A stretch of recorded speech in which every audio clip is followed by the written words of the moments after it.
afternoon. Let me start by saying that again and as always, we are praying for the victims of the Key Bridge collapse and also their loved ones.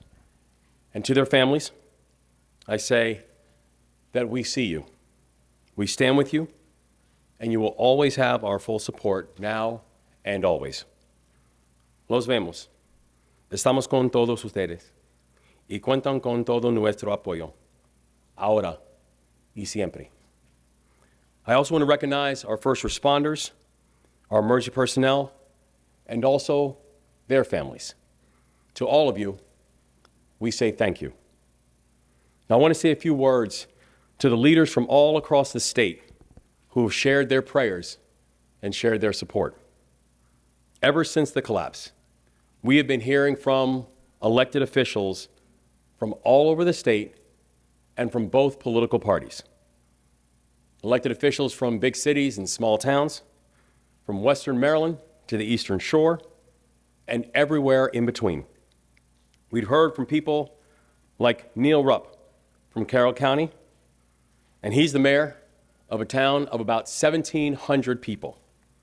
We've heard from people like Talbot County Council President Chuck Callahan, who's a Republican, and people like the Mayor of Berlin, Zach Sindel, who's a Democrat. We have heard from so many from all across the state. And I want to say to all of you, to all of them, thank you for your good words. Thank you for your prayers. Please keep sending them. And we're in this together. In fact, I saw a post on social media from our friends in Allegheny County over in Western Maryland that I want to share with all of you.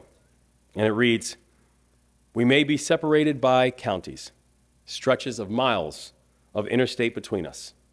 They, the city, us, the mountains.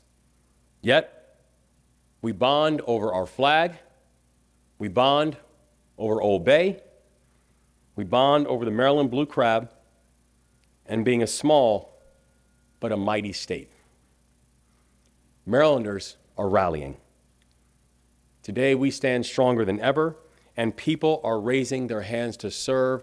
I could not be more proud to be the governor. I could not be more proud to be a Marylander. And we've been on the phone with leaders from the private sector as well, who have been agreeing to step up and raise their hand to serve in this moment. We continue to have these conversations, and we'll continue having these conversations in the coming days. And we are going to work together to help Maryland workers, to help Maryland businesses, to help Maryland families, and to help Maryland communities during this difficult time. Now, this morning, I received a briefing from the Unified Command, and today I'll provide some updates on the 4 directives that I've issued to our team. As a reminder, first, we need to give closure to these families. Second, we need to clear the channel and open vessel traffic to the port. Third, we need to take care of our people, all the people who have been affected by this crisis. And fourth, we need to and we will rebuild the Key Bridge. So first, on our recovery efforts, we need to do more work clearing the channel in order for us to move forward. And current conditions make it unsafe for rescue divers to return to the water. We have to move fast, but we will not move careless. My directive is to complete this mission with no injuries and no casualties. And I want to be clear, our work with these families does not end with recovery. Both federal and state partners are meeting with the families of the victims to offer them supports. Now, in clearing the federal channel and opening the vessel traffic to the port, I want to share some details on what's going on in assessing the area of the collapse. The water is so murky that salvage divers cannot see more than 2 feet in front of them. We can't use conventional cameras to map the area. Therefore, we need to use sonar. Unified Command is using high-tech devices that emit sound to help us map a three-dimensional rendering of the collapse site. This is the best equipment on the market for this type of work, and has only become commercially available over the last decade. I'll show you exactly what I mean on the screen here.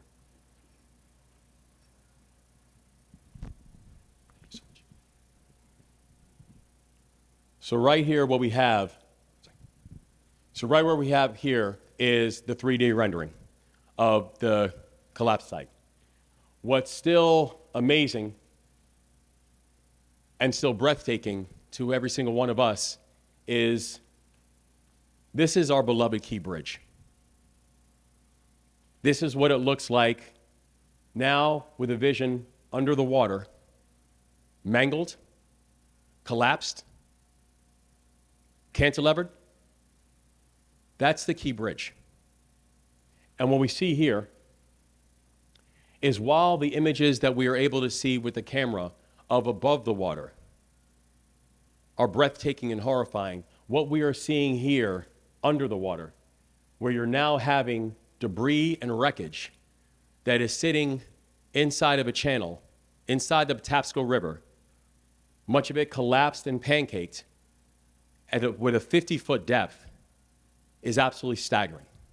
This channel that we are seeing here, this represents approximately a 700-foot area with a 50-foot depth. So that is not just the extent of what we're talking about when we're talking about the channel. What it's also meaning here, when you're looking at how mangled this wreckage is, how collapsed this wreckage is, it begins to highlight the level and the challenge that we have in front of us when it comes to this recovery mission and to being able to open up these elements of the ports. And as we mentioned yesterday before, this vision, this view, and this 3D rendering right now is not just the reason that we have to use sonar. And when we have divers who are going down, it is not going to be an individual mission. Those divers have to be supported by people who are able to access the 3D vision and the sonar vision to be able to help direct them on where to go. Because remember, the divers cannot see any further than a foot or two in front of them. So this really is a buddy mission and a team mission that takes place every time the divers go into the water. But the areas that have been cleared thus far, that we spoke about, those areas are not even included inside of this map.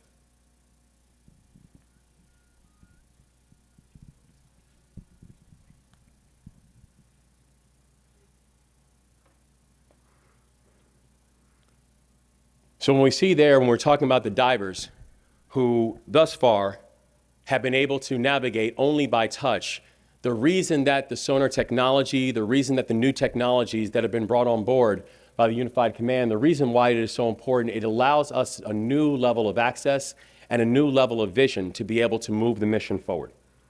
And while we know that this mission is dangerous, while we know this mission is complicated, we also know the remarkable work of this team is pushing us to make progress. Because as of yesterday, we have opened 2 temporary channels that can and are focusing on supporting commercial traffic. This is a week after the collapse. I've also been briefed by the Maryland Department of the Environment as of this morning, and they have performed water sampling upriver and downriver from the collapsed site. Their samples have revealed that there are no contaminants, including fuel, and the continued examination and the continued operations of being able to test the water will continue throughout. Now, third, on taking care of our people. As of yesterday, we have 2 business resource centers that are fully operating. One permanent location in Baltimore City, the other temporary location in Baltimore County. And yesterday, a combined total of 33 people were supported at both locations. We will continue to get the word out, and we expect the numbers will continue to rise in the coming days, and we are prepared. So to all Marylanders who are looking for hours and locations, please visit www.sba.gov. Last night, the Lieutenant Governor chaired the first meeting of our new Intergovernmental economic response team. She announced 3 core pillars of our economic response. The first, keep workers attached to their current jobs. The second, keep businesses operating. And the third, support dislocated workers, their families, and their communities. We'll be closely tracking each of these priorities in close coordination with our partners at the local, the state, and the federal levels of government. And I want to personally thank the Biden administration for their support of this initiative, and also personally thank a fellow delegation for the leadership that they continue to show on making it happen. Thank you, Senator Cardin. Now, fourth, on rebuilding. We cannot rebuild the bridge until we first clear the wreckage. But we will clear the channel, we will move the dolly, and we will rebuild the Francis Scott Key Bridge. Every day, I have the honor of meeting more people who prove what it means to be Maryland tough and Baltimore strong. And today, we're here with one of those people, Paul Hankins. Paul is an Annapolis native.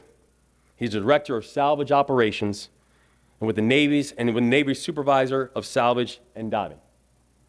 All salvage operations under unified command go through Paul. And on the day of the collapse, Paul drove from Norfolk to Baltimore to be with the U.S. Army Corps of Engineers to help us get this operation moving. His work is helping us ensure that we move as quickly, as efficiently, as effectively, and as safely as possible. He's a graduate of the U.S. Naval Academy in Annapolis, so he's a bit of a homecoming for Paul. And he served in the U.S. Navy, and even as an Army guy, I appreciate you, sir, both in the active, and in the reserves. It's leaders like Paul who keep the gears in motion to get this critical priority completed. Paul, Godspeed, bless you, and thank you for your service to all of us.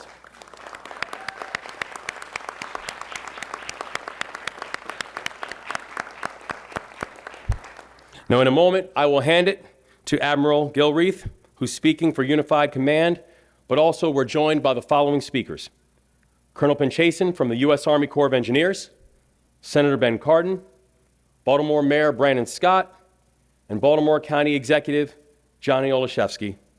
And I want to thank all of our additional partners for being here today and for all their leadership and their tireless efforts. I will now hand it over to Admiral Gilreath, representing Unified Command. Good afternoon. I'd like to give you a few short updates from the Unified Command.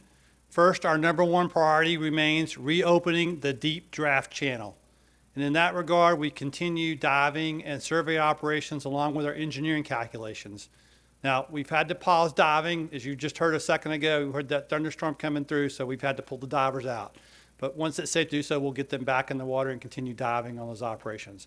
I'm going to ask Colonel Pinchason to provide you a little bit more of an update on that deep draft channel clearance in just a moment. Our second priority is to remove the ship from the channel also and get it off and refloated.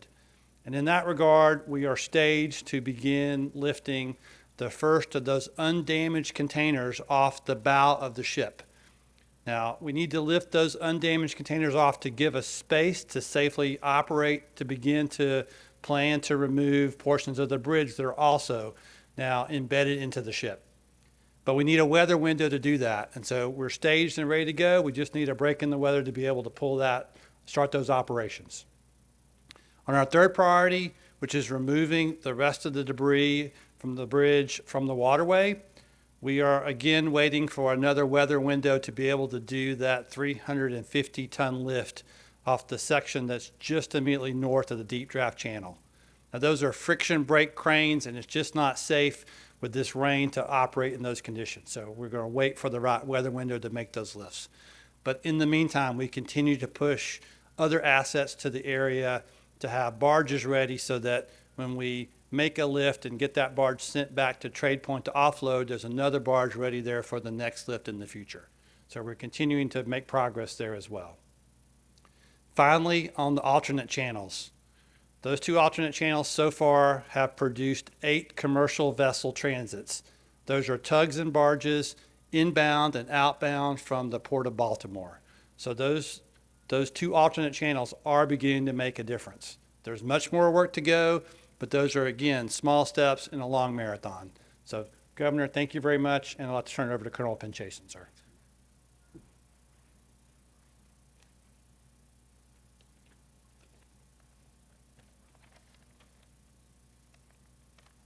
Good afternoon, everyone.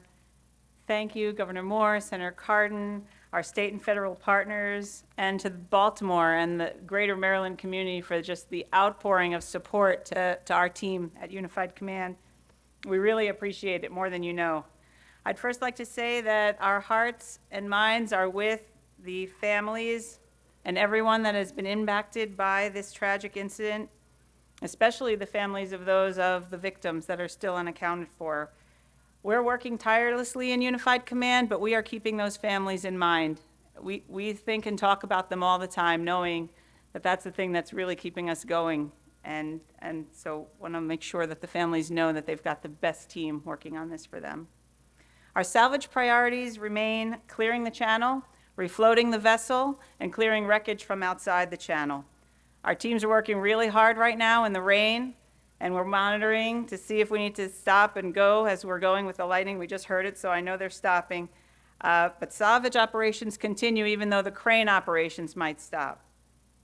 We have salvage efforts on the vessel itself, which are preparing for future work. The shipper is lifting non-impacted, non-impinged containers for storage at Sparrows Point. And we're also working 2 concurrent efforts in the 50-foot channel, the 50-foot shipping channel.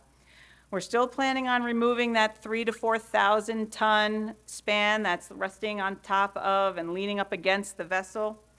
And we're also planning to clear wreckage from the far side of the channel. What I mean by that is the far side away from where the vessel is grounded into the channel side. To accomplish this, we're working with the U.S. Navy's Soup Salver and salvage industry partners to gather additional imagery for the engineering analysis that's going to inform our lift and rigging plans. We're planning the lifting to occur as part of that to include hydraulic shears that can cut thick bridge cables and other parts of the bridge structure. I just wanted to highlight real quickly, just because when I mentioned the soup salve, and Paul is standing here, and I would be remiss if I didn't relay what Paul said to us up there. He said, the people that are really doing the work, the people that really need to be thanked are those divers out there.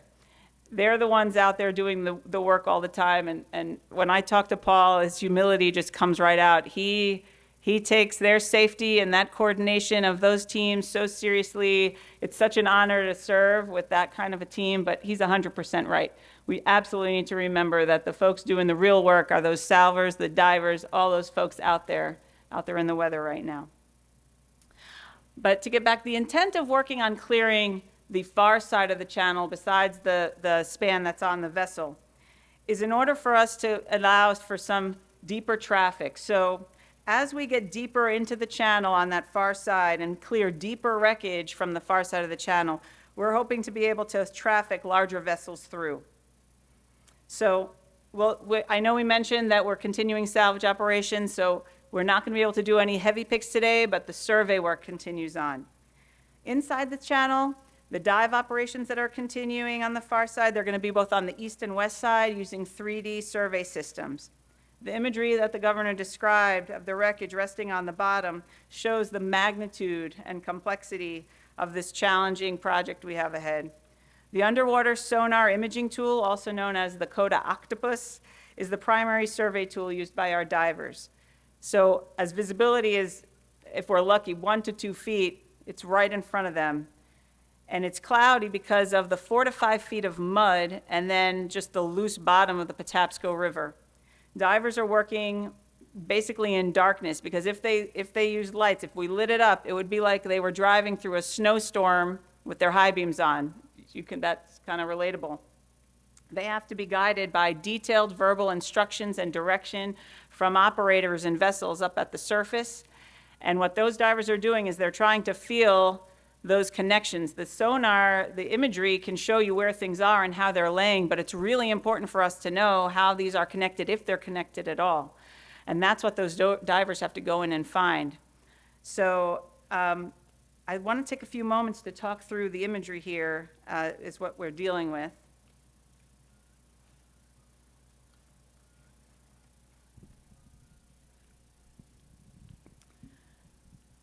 So as Governor Moore mentioned, when you see the portions of the Key Bridge on the horizon and you see these beautiful spans that just dive into the water, your imagination imagines that it's going straight down, almost like Jenga fell or pickup sticks, that you're going to pick these things up and they're going to be intact.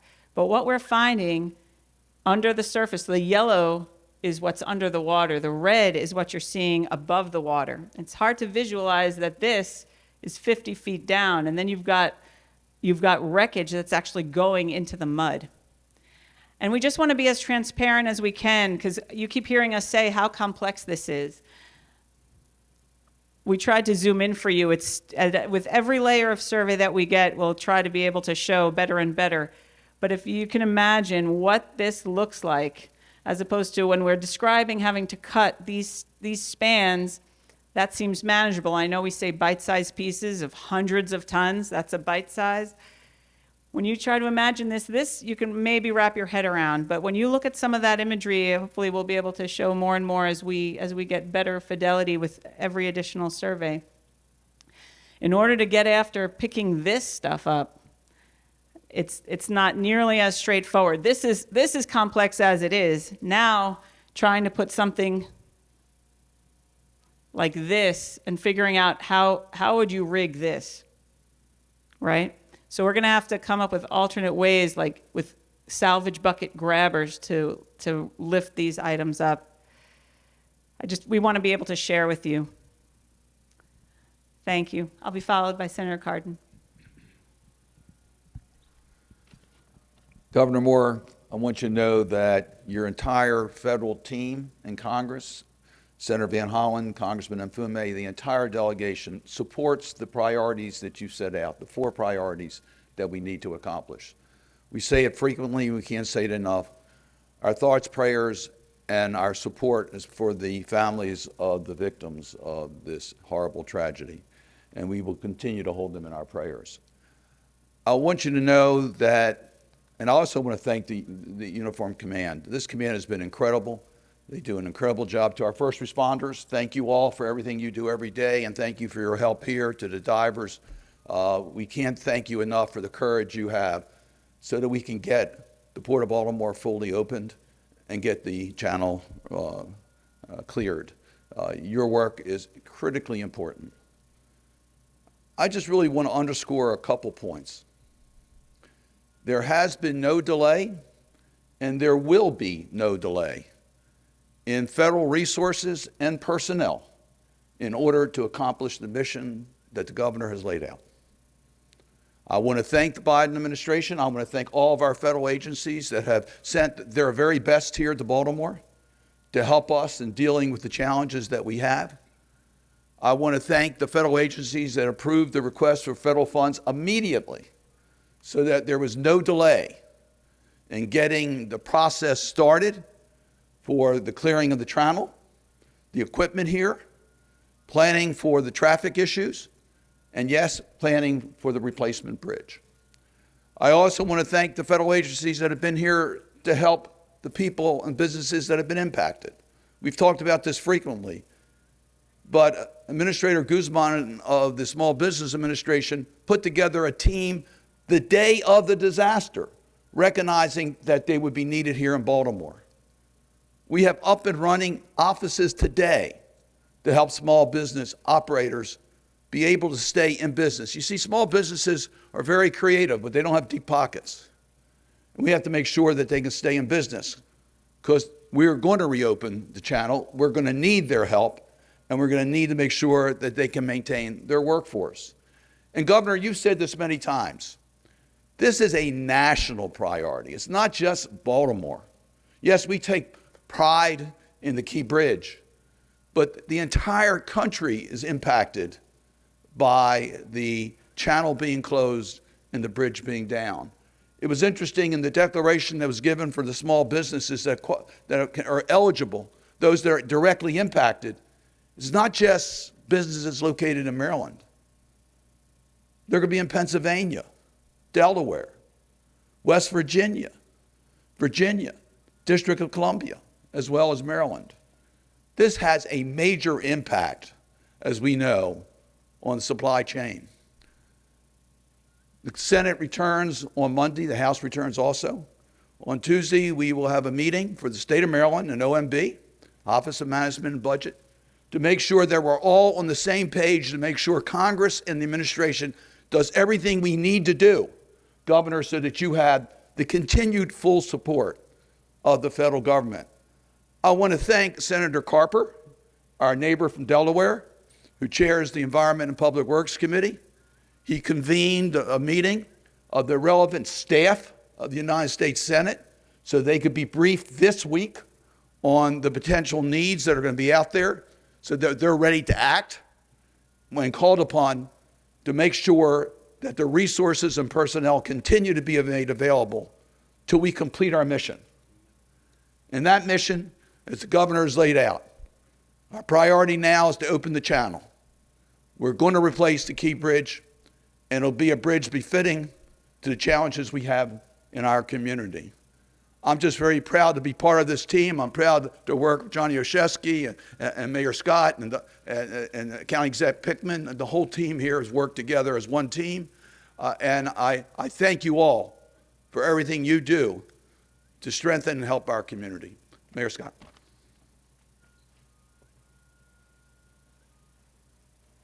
Thank you, Senator, and good afternoon, everyone. As always, I want to start my remarks by saying that our thoughts and prayers and all of our energy and focus remains with those families that lost their loved ones in this unthinkable tragedy. And we will continue to be there with them throughout all of this, as we say each and every day. I want to again commend a unified command, starting with my governor, for their continued work and keeping us all together, focused on the mission and the things that the governor has already outlined. I also want to take a second to just reiterate and hit home another point that the governor hit on today about the environmental, because I've seen it. Folks have been tagging me on social media videos about not being able to eat crabs this summer, and there's going to be all these things in the water. You heard it from the governor. You heard it from our MDE folks. There is no contamination in the water. They will continue to monitor and do the great work that they do every day, especially in a moment like this, to make sure that we're protecting our bay, protecting our wildlife, and the health of our community. And I also want to continue to center everything that we do around those families, from the families of the workers and those who continue to not be able to work because of the port, who are reeling and understanding that they have a unthinkable and they can't know what the future is like for them. To that end, I do want to lift up something that the City Board of Estimates did this morning to approve a transfer of $1 million for wage subsidies for businesses impacted by the port closure. Be working through the Baltimore Civic Fund, which operated a small business wage subsidy program during the COVID-19 pandemic, and this will resemble that effort. I want to be clear about a few things. First and foremost, this is not to trump anything that any of our partners are and how we're all working together, from the governor, the president, the senator, the county executive, myself. We have to talk about this publicly because the Board of Estimates is a public body. And when you have a contract that comes up, we have the responsibility to lay that out. But this is also just an initial step that we can do, as my county executive partner always say, to help start to fill the gaps. But it's an important step. As we move in the coming days, we'll be talking about more assistance that the City of Baltimore can help to offer, but we want to ensure, as always, that everyone is moving together, and everyone that works for my team, Mr. Governor, knows that's exactly how we will do this, because we all have to continue to be together as we have been since the very first second to make sure that we recover and build back stronger in the only way that we know how in Maryland and Baltimore, and that is together. Thank you. And with that, I will turn it over to my county executive partner, County Executive Olszewski.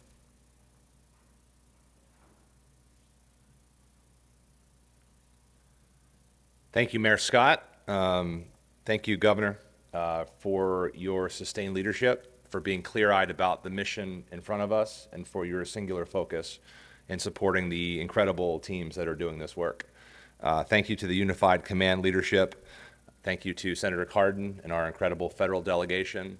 Thanks to President Biden for his unwavering support and incredible partners locally, like Mayor Scott and County Executive Pittman.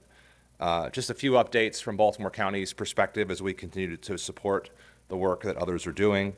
As we continue to think about and pray for those impacted families, I do want to give my thanks to the Immigrant Affairs leadership at the state level, in the city of Baltimore and in Baltimore County. Especially want to give a shout out to Juliana Valencia Banks and our team in Baltimore County. But together, these offices are doing incredible work, and we are supporting them as they support these families and help transition them to dedicated case management support to navigate a very complex set of supports that are available at all levels of government. But we thank them for their work. We also continue to support the SBA site at the Dundalk Renaissance Corporation in Dundalk, our temporary site, and we'll continue supporting the governor and the SBA as they seek out and land a more permanent site rooted in the community. In addition, we are doing direct outreach in partnership with the ILA, and I'm going to thank their leadership on coordination for both UI and other services that their members may need. And we also continue to provide year-round support at our East Point site for UI and other services for affected families. I'd say even as we continue to respond to the immediate crisis, we know that we can and we must come back even stronger. So we will continue to engage alongside the governor and others with our communities, our port workers, and more. And we will do whatever we can to support them in that. So in the meantime, please keep those impacted, the workers, our first responders, those doing the salvage work, and the families who lost those loved ones in your prayer. Thank you. I'll turn things back over to the governor.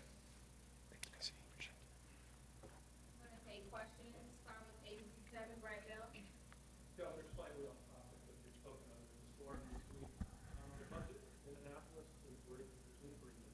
Can you tell us any of the details, where it is with regard to tax increases? What's your take on what they've come up with? Yeah, I'm thankful we have a completion to the process of finalizing the budget. This is going to give the people of our state the certainty that they need right now and that they deserve right now. I've been clear on my guidelines and my guardrails on the budgetary process. We're now going to be going through the details, but I know that I'm looking forward to having something to make it to my desk that I can sign and move forward on. Well, I've been clear about my guidelines when you look at the budget that we initially presented, and so we're now going to go back through the details to see what the coordinated response has been. But I look forward to giving people of this state the certainty that they need right now.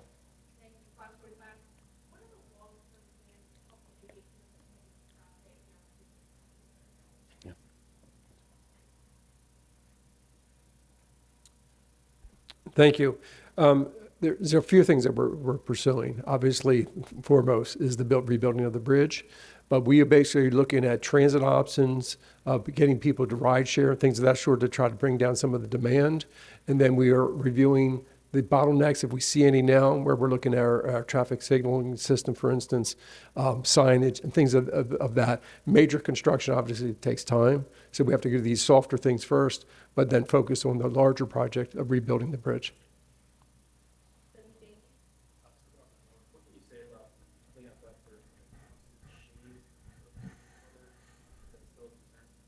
Yeah, we have a continued examination, and it's part of the reason that we have over 3,000 feet of boom that is surrounding the area, and looking to both capture any type of debris, but also go through an analysis process of what it is. I mean, we know that we can report to the people of the state that there has not been any form. There's no danger inside of the water right now, but we continue to monitor, we continue to examine, and the boom is still going to be out there to making sure we're capturing any type of residue that pushes out.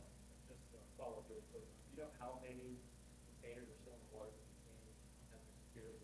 How am I getting those containers out? 26 inches. You know. Good afternoon, Suzanne Dorsey, Deputy Secretary, Maryland Department of the Environment. We are not aware of exactly how many containers are in the water, but we continue to sample to ensure the safety and health of the Patapsco River.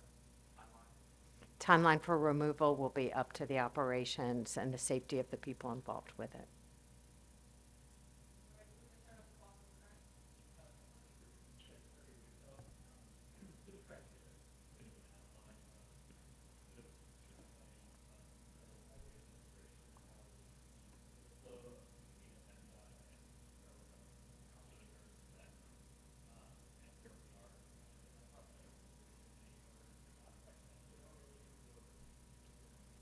Sure. Yeah, the first emergency contract was already implemented.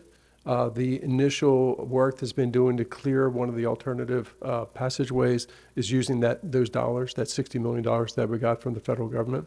So that process is already underway. We have the contractor out there working, obviously as part of Unified Command, in partnership with them in terms of where they go next. So that is already underway. We have several meetings a day with Federal Highway as we're thinking about the next portion, in effect, of the request that we will make. And then there'll be a large portion request after that, which is the bridge itself.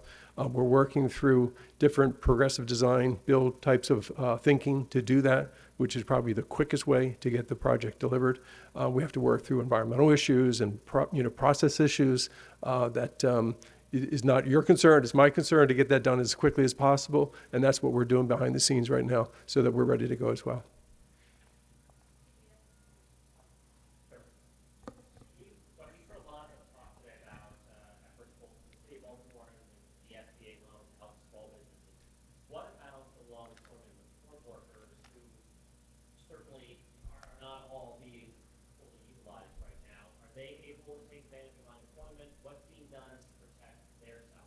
Yes, so we continue to meet with the longshoremen, and we know that not only in addition to the fact that there is the main levers of unemployment that they are able to take advantage of, we continue to work with them and also work with outside partners to provide greater levels of support and think through what exactly does that look like. You know, we know that for some longshoremen, they have had a chance to work over this past week, some of them working around the clock to be able to help manage operations that are still taking place at the port. And we know for some, they have not worked since the collapse. And we know even for the ones that were working, there's still a measure of uncertainty that still exists for the future, for how they're thinking about their daily pace and their daily cadence. So we continue to maintain and stay in close contact. We continue to work with both our federal partners, our local partners, and also with the private sector to be able to devise long-term solutions for what it's going to mean for our longshoremen. But the basic elements of unemployment, they can still take advantage of, but we're still continuing to look at other options and other supports because we understand the damage that this has done to the industry and also to their families.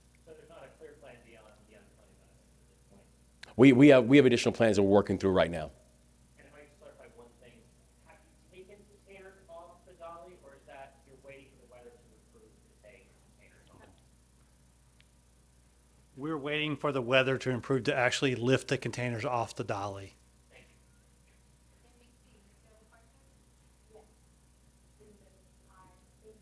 Thank you.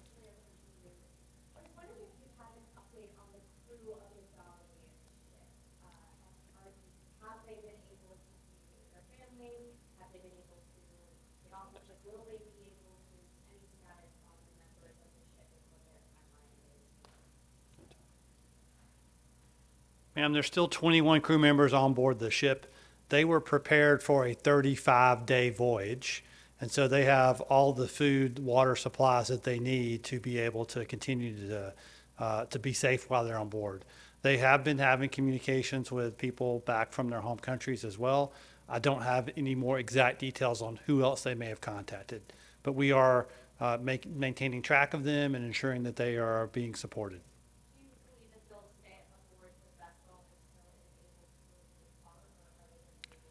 I don't know that at this point, ma'am.